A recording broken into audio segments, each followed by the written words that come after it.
Pour l'exercice 64, on nous dit, soit Z un nombre complexe, déterminez les conjugués des nombres complexes suivants en fonction de Z bar. On commence par nous rappeler que pour un nombre complexe Z, de forme algébrique A plus IB, où A et B sont des réels, son conjugué noté Z bar, c'est A moins IB, où le plus B est remplacé par son opposé moins B. On nous précise aussi que le conjugué d'une somme est la somme des conjugués, que le produit des conjugués, ici, est égal au conjugué du produit. Et comme le conjugué d'un réel A est le réel A lui-même, car il n'y a pas le I pour changer le signe, cette formule permet de remarquer que le conjugué de un réel fois un nombre complexe Z est égal à ce réel fois le conjugué de ce nombre complexe. Le conjugué d'un quotient, c'est le quotient des conjugués, et que Z puissance N, le tout conjugué, ça fait Z bar, c'est-à-dire le conjugué de Z à la puissance N. Donc, en gros, si on observe bien ces formules, pour trouver le conjugué d'une expression, il faut tout simplement changer les signes au niveau des I qui apparaissent et mettre des barres sur les Z, car à l'intérieur de ces Z se trouvent des I dont il faudra changer le signe. Pour la question A, pour trouver le conjugué de 3Z, on a dit, il faut tout simplement aller mettre la barre sur les I pour changer leur signe, ou changer directement le signe de I, ou mettre la barre sur le Z. C'est-à-dire que 3Z bar nous donne 3 fois Z bar. Ce que l'on peut expliquer en disant que 3Z bar, ça fait 3 bar fois Z bar à l'aide de la formule du produit ici. Et comme 3 est un réel, on a dit le conjugué du réel, c'est le réel lui-même. Ça nous fait alors 3 bar qui donne 3 avec le Z bar. Pour la question B, on a dit, lorsqu'on veut trouver le conjugué d'une expression, on change les signes au niveau des I et on met des barres sur les Z. Ce qui nous donne alors Z bar plus 5 plus I. Si on veut expliquer ce résultat en utilisant les formules du cours, on dira que ici, le Z est un nombre complexe et le 5 moins I est un autre nombre complexe.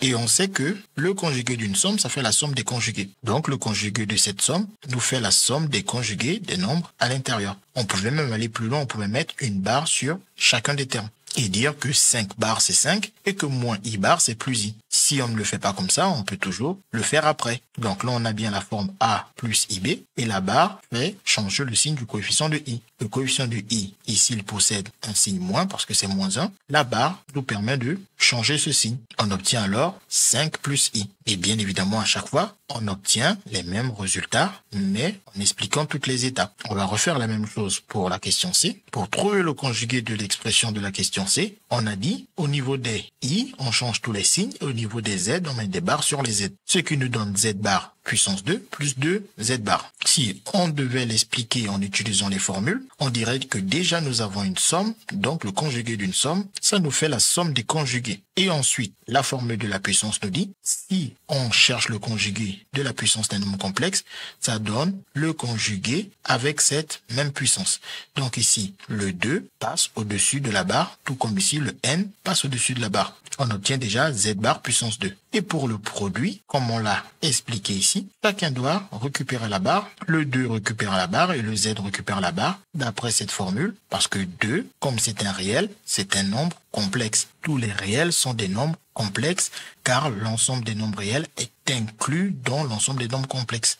Et donc, par conséquent, la formule marche bien évidemment pour 2. Et ensuite, on a dit que comme 2 est un réel, il n'y a pas de I où changer le signe. 2 est alors lui-même son propre conjugué. Tous les réels sont eux-mêmes leur propre conjugué. On obtient bien évidemment le même résultat. Pour trouver le conjugué de cette expression, pareil, on change les signes au niveau des I et on met des barres sur les Z. Il y a un Z, on lui a mis une barre et il n'y a pas de I où changer de signe. Si on devait faire la même chose, en utilisant nos formules, on commencerait par exemple par celle du quotient. Il nous dit que le conjugué d'un quotient, ça donne le quotient des conjugués. On obtient donc le conjugué de Z plus 1 sur le conjugué de 3. Et le conjugué d'une somme, c'est la somme des conjugués. Donc soit ici vous dites que comme 3 est un réel, il est lui-même son propre conjugué et on enlève directement la barre, ou bien soit vous pouvez le faire après. Le mieux, c'est de l'enlever dès que possible pour avoir des expressions très simples dès que possible. Et ici, pareil, 1 est un réel, donc 1 est lui-même son propre conjugué. On obtient bien le même résultat. Pour l'expression E, pareil, pour trouver le conjugué de l'expression, au niveau des I, nous changeons les signes et au niveau des Z, nous mettons des barres. On a un I ici, on change de signe pour avoir moins I. Et on a un Z ici, on met une barre sur le Z et on obtient l'expression conjuguée. Sinon, on peut retrouver le même résultat avec les formules rappelées ici. On a une somme, ça nous donne alors la somme des conjugués. Et là, on a un produit, ça nous donne alors le produit des conjugués. Et là, on a un réel, le conjugué d'un réel, et le réel lui-même. Et ici, le i, le conjugué, justement, consiste à changer les signes au niveau du i. Donc, le i devient moins i. Et avec le z bar ainsi que le plus 2, on obtient bien le même résultat. Maintenant, pour l'expression f, nous allons faire la même chose, on change le signe au niveau des i, on met des barres sur les z. Ici, le i devient moins i, car on change le signe. Et ici, le z récupère une barre, et ce z aussi récupère une barre. On obtient ainsi le conjugué. Si on devait retrouver la même chose en utilisant les formules, donc on partirait de là et on dirait que comme on a un quotient, cela nous fait le quotient des conjugués. Et ici, comme on a une somme ou une différence, comme vous voulez, on peut directement dire que ça va nous faire la différence des conjugués. C'est tout simplement une combinaison de cette formule et de cette formule, parce qu'on fait plus, moins. Quand on a plus, moins comme ça, on voit mieux pourquoi transformer ce moins en plus, moins dit que le conjugué est distribué par somme. Et ensuite, à l'aide de la formule du produit, ce moins 1 ressort du conjugué pour changer ce signe plus en signe moins. Bien évidemment, on s'embête pas à expliquer ce genre de détails.